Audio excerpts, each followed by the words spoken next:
प्रत्येक मनुष्य के जीवन में ऐसा क्षण अवश्य आता है जब सारे स्वप्न, सारी आशाएं, सारे दृश्य ध्वस्त हो जाते हैं। जीवन के सारे आयोजन ही बिखर जाते हैं।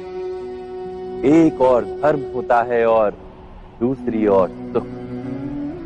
किसी को धर्म संकट कहते हैं, जब धर्म का वहन ही संकट हो और धर्म का त्याग ही सुख हो।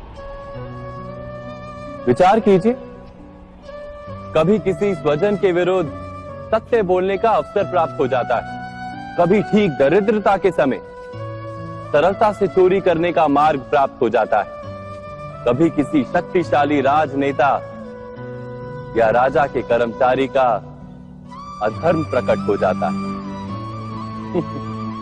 सबके जीवन में ऐसी घटना बनती ही रहती है। अधिकतर लोग ऐसे किसी क्षण को धर्म संकट के रूप में जान ही नहीं पाते। हमें किसी प्रकार के संघर्ष का अनुभव ही नहीं होता। सहजता से सुख की ओर खींचे चले जाते हैं, जैसे मक्खी गुड़ की ओर खींची चली जाती। वास्तव में धर्म संकट का क्षण ईश्वर के निकट जाने का क्षण होता है।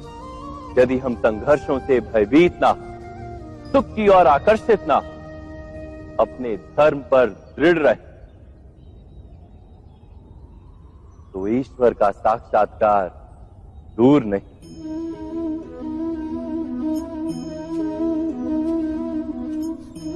पवन से युद्ध करने वाला पत्ता यदि पेड़ से गिरता है तो भी आकाश की ओर उठता है।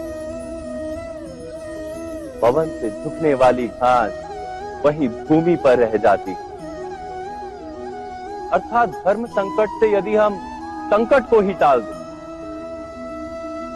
तो सुख तो मिलता है, जीवन बढ़ता है, किंतु क्या चरित्र नहीं टूटता?